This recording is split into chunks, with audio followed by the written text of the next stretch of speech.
প্রিয় ভিউয়ার্স, আবারও চলে আসলাম তোমাদের মাঝে দারুণ একটি খুশির খবর নিয়ে। আপকামিং ২০২৬ নিউ ভ্যাকান্সি অর্থাৎ নতুন শূন্যপদ আসতে চলেছে তোমাদের। এই মুহূর্তে কিন্তু বিগ আপডেট তোমাদের মাঝে তুলে ধরবো। তো এখানে কিন্তু তোমাদের ডব্লিউবি কনস্টেবলের কিন্তু নতুন শূন্যপদ আসতে চলেছে। পশ্চিমবঙ্গের যে কোনো জেলার ছেলে এবং মেয়ে উভয় কিন্তু আবেদন করতে পারবে এবং ডব্লিউবি এসআই কিন্তু নতুন শূন্যপদ আসতে চলেছে এবং কেপি কনস্টেবল এবং কেপি এসআই, আবগারি কনস্টেবল এবং আবগারি এসআই সমস্ত পদে কিন্তু তোমাদের নতুন শূন্য পদে কিন্তু নিয়োগ করা হবে। কবে থেকে তোমরা আবেদন করতে পারবে, কবে তোমাদের বিজ্ঞপ্তি প্রকাশিত হবে, সমস্ত তথ্যটাই কিন্তু আজকে এই ভিডিওর মাধ্যমে আমি আলোচনা করব।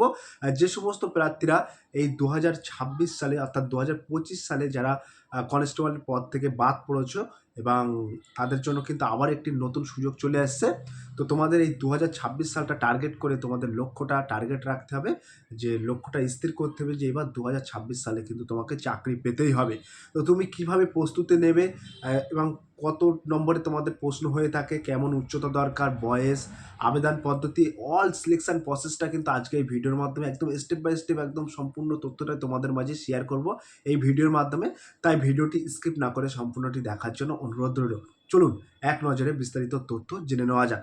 আজকের এই ভিডিও থেকে তোমরা অনেক অজানা তথ্য তোমরা জানতে পারবে, যেটা অগ্রিম তোমাকে অনেক হেল্পফুল হবে। ঠিক আছে, চলুন দেখে নেওয়া যাক বিস্তারিত তথ্যই আমরা জেনে নেব কোন কোন ডিপার্টমেন্টে অর্থাৎ কোন কোন পদে তোমাদের নতুন শূন্য পদ বার হচ্ছে ২০২৬-এ। তো তোমরা এখানে সরাসরি দেখতে পাচ্ছ কি হেডিং করা আছে, বলা হচ্ছে ডব্লিউপি কেপি আবগারি নতুন ভ্যাকান্সি 2026, অর্থাৎ ২০২৬ সালে কিন্তু তোমাদের নতুন ভ্যাকান্সি আছে। তার পাশাপাশি কতটা শূন্যপদ থাকছে সেটা কিন্তু আমরা এখানে দেখে নেব। তোমাদেরকে বলে রাখি, ওয়েস্ট বেঙ্গল পুলিশ কনস্টেবল কিন্তু তোমাদের নতুন বিজ্ঞপ্তি বার হবে।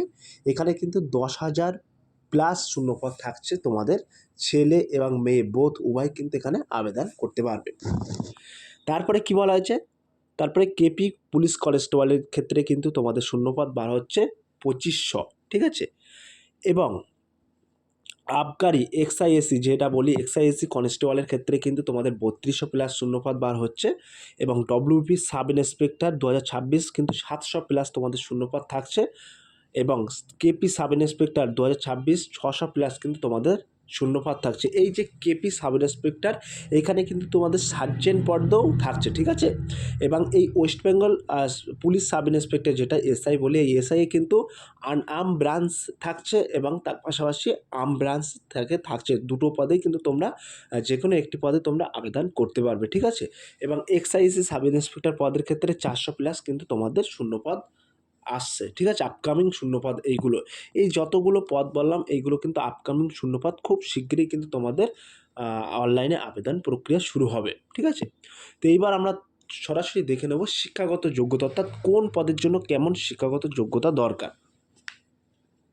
তো এখানে তোমরা সরাসরি দেখতে পাচ্ছ শিক্ষাগত যোগ্যতা, অর্থাৎ ওয়েস্ট বেঙ্গল পুলিশ কনস্টেবল এই পদে তুমি যদি আবেদন করতে চাও তাহলে তোমাকে ন্যূনতম মাধ্যমিক পাস হতে হবে। অর্থাৎ কোনো রকম কোনো গভর্নমেন্ট শিক্ষিত বোর্ড থেকে তুমি যদি কোনো রকমে মাধ্যমিক পাস করে থাকো তাহলে কিন্তু এই যে ওয়েস্ট বেঙ্গল পুলিশ কনস্টেবল এই পদে তুমি সরাসরি আবেদন করতে পারবে। তার পাশাপাশি কেপি কনস্টেবল এখানেও কিন্তু তুমি আবেদন করতে পারবে। এই যে কেপি কনস্টেবল এখানেও কিন্তু তোমাদের ন্যূনতম যোগ্যতা দরকার মাধ্যমিক পাস। মাধ্যমিক পাস হলে এই কেপি কনস্টেবলে তুমি আবেদন করতে পারবে। তার পাশাপাশি এই যে আবগারি কনস্টেবল, এই আবগারি কনস্টেবলের কিন্তু তুমি মাধ্যমিক পাস করতে পারবে। তাহলে ডব্লিউপি কনস্টেবল, কেপি কনস্টেবল এবং আবগারি কনস্টেবল এই তিনটি পদে শিক্ষাগত যোগ্যতা চাওয়া হয়েছে মাধ্যমিক পাস। তো এই তিনটি পদের ক্ষেত্রে কিন্তু তোমাদের যোগ্যতা দরকার ন্যূনতম মাধ্যমিক পাস। এবং এইখানে যে তিনটি পদ আছে তোমরা সরাসরি দেখতে পাচ্ছ, WP SI graduation pass, KP SI graduation pass এবং আবগারি এসআই গ্র্যাজুয়েশন পাস।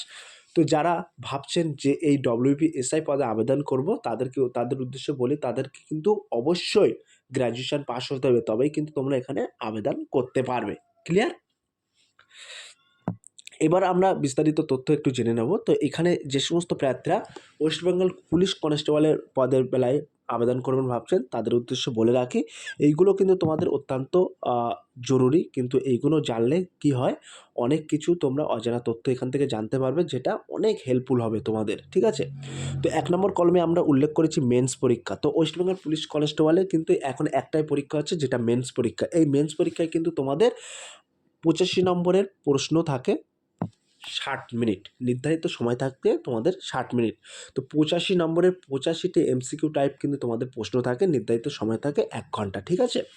তো এই মেন পরীক্ষায় তোমাদের এই যে মেন্স পরীক্ষা হয়, এই মেন্স পরীক্ষায় কোন কোন সাবজেক্ট থেকে তোমাদের অর্থাৎ কোন কোন সিলেবাস থেকে কত নম্বরের প্রশ্ন থাকে সেটা কিন্তু আমরা এখানে আলোচনা করব।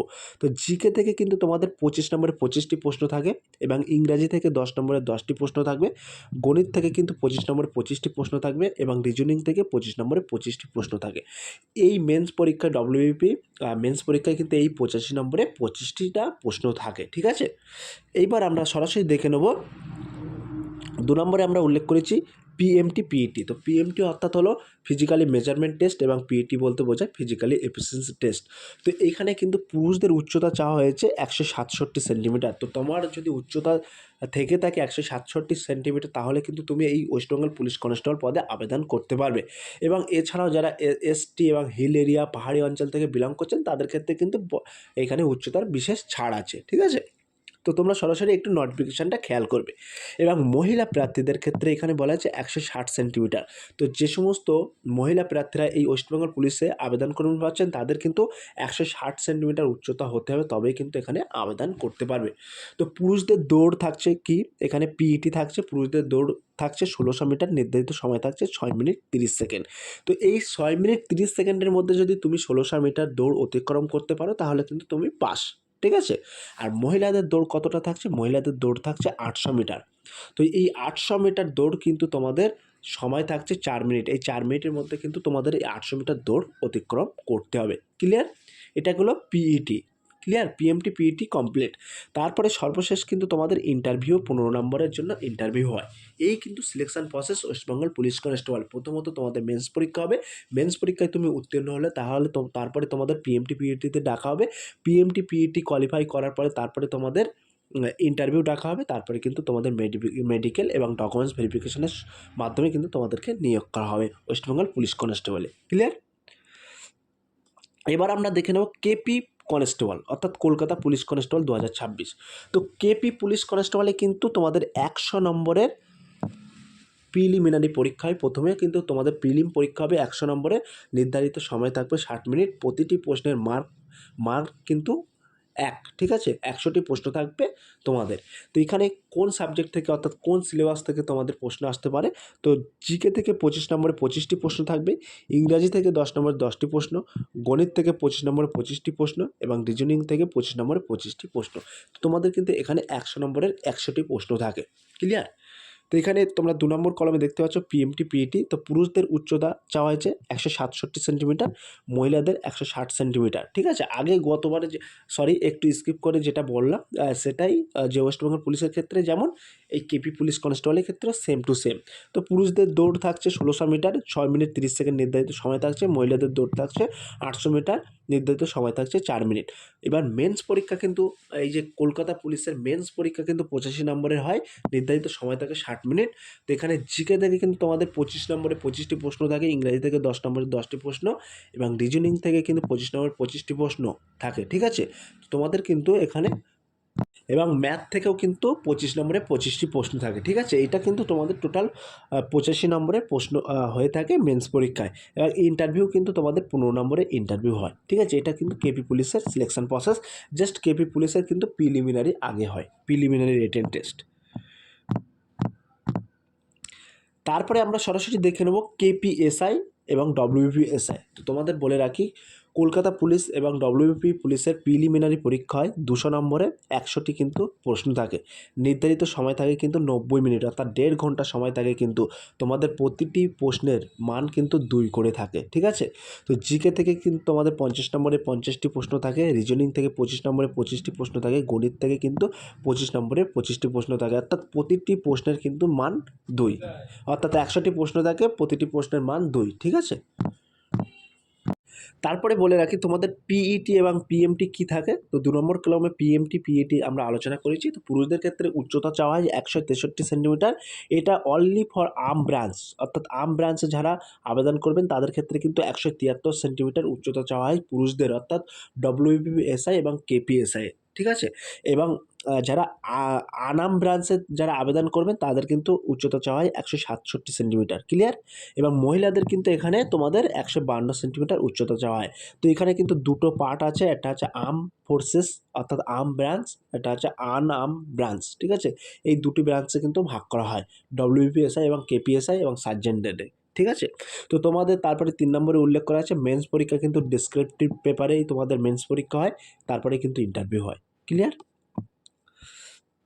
এবার আমরা সরাসরি দেখে নেব এই যে ডব্লিউপিএসআই এবং কেপিএসআই এর পিইটি কেমন হয়। তো এখানে ক্লাস অফ ক্যান্ডিডেট, মিনিমাম এফিসিয়েন্সিটা আমরা উল্লেখ করেছি। তো 1 নম্বরে তোমরা দেখতে পাচ্ছ উল্লেখ করা আছে মেল ক্যান্ডিডেট বোথ আনআর্ম এবং আর্ম ব্রাঞ্চ, এই দুটি ব্রাঞ্চের পুরুষদের কিন্তু তোমাদের 800 মিটার দৌড় থাকে, নির্ধারিত সময় থাকে 3 মিনিট, ঠিক আছে। এবং ফিমেল ক্যান্ডিডেট আর্ম ব্রাঞ্চদের কিন্তু তোমাদের দৌড় থাকে 400 মিটার, নির্ধারিত সময় থাকে 2 মিনিট।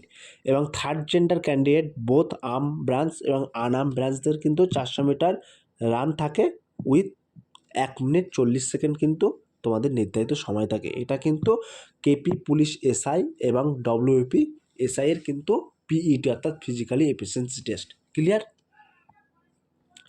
তারপরে এখানে কি বলা হয়েছে আবগারি পুলিশ কনস্টেবল। তো আবগারি পুলিশ কনস্টেবলের ক্ষেত্রে কিন্তু তোমাদের পিলি পরীক্ষায় 100 নম্বরের নির্ধারিত সময় থাকে 60 মিনিট। এখানে কিন্তু বাংলা থেকে 50 নম্বর এবং জিকে প্লাস রিজনিং থেকে 50 নম্বরে প্রশ্ন হয়, দুটি পার্টে প্রশ্ন হয়, বাংলা 50 নম্বর, জিকে প্লাস রিজনিং 25 50 নম্বরে প্রশ্ন হয়। 100টি প্রশ্ন হয়, তোমাদের নির্ধারিত সময় থাকে 60 মিনিট, ঠিক আছে। পিএমটি পিইটি কী থাকে, তো পুরুষদের উচ্চতা থাকে 167 সেন্টিমিটার, মহিলাদের উচ্চতা থাকে 160 সেন্টিমিটার। পুরুষদের দৌড় থাকে কিন্তু 1600 মিটার, নির্ধারিত সময় থাকে 6 মিনিট 30 সেকেন্ড। এবং মহিলাদের দৌড় থাকে 400 মিটার, নির্ধারিত সময় থাকে কিন্তু এখানে 4 মিনিট এখানে 2 মিনিট লেখা আছে। তো হ্যাঁ, 400 মিটার দৌড় থাকে, নির্ধারিত 2 মিনিট সময় থাকে মহিলাদের ক্ষেত্রে, ঠিক আছে। এবং তারপরে এটা কোয়ালিফাই করার পরে অর্থাৎ পিএমটি পিইটি কোয়ালিফাই করার পরে কিন্তু এখানে মেন্স পরীক্ষা হয়, তোমাদের 90 নম্বরের নির্ধারিত সময় থাকে 90 মিনিট। তো কোন কোন সাবজেক্ট থেকে অর্থাৎ কোন কোন সিলেবাস থেকে তোমাদের প্রশ্ন আসে, তো জিকে থেকে 30 নম্বর, ইংরাজি থেকে 30 নম্বর এবং রিজনিং থেকে 10 নম্বর, গণিত থেকে 20 নম্বর, এই কিন্তু তোমাদের 90 নম্বরের পরীক্ষা হয়, ঠিক আছে। ইন্টারভিউতে তো 10 নম্বর, ক্লিয়ার। এটা কিন্তু আবগারি কনস্টেবলের সিলেকশন প্রসেসটা তোমাদের মাঝে তুলে ধরলাম। তো এখানে আবগারি এসআই এর পদের ক্ষেত্রে কি বলা হয়েছে, তো তোমরা এখানে দেখতে পাচ্ছ প্রথমে কিন্তু প্রিলি পরীক্ষা হয়, বাংলা থেকে 20 নম্বর, জিকে থেকে 20 নম্বর এবং গণিত থেকে 20 নম্বর, ইংরাজি থেকে 20 নম্বর, রিজনিং থেকে 20 নম্বর, এটা কিন্তু তোমাদের প্রিলি পরীক্ষা হয়, ঠিক আছে। তারপরে কিন্তু পিএমটি হয়, তারপরে মেন্স পরীক্ষা ডেসক্রিপটিভ পেপার, তারপরে কিন্তু ইন্টারভিউ হয়। এটা কিন্তু আবগারি সিলেকশন প্রসেস, ঠিক আছে। তো আপকামিং কী কোন কোন পদে কতটা শূন্য পদে ভ্যাকান্সি আছে সব কিছু A to Z বিস্তারিত তথ্য কিন্তু তোমাদের মাঝে খুঁটিয়ে তুলে ধরলাম। যদি আজকের এই ভিডিওটি ভালো লেগে থাকে প্লিজ লাইক, কমেন্ট এবং শেয়ার করে দিন বন্ধুদের মাঝে। ফিরে আসছি আগামী দিনে তোমাদের জন্য very most important topic video নিয়ে।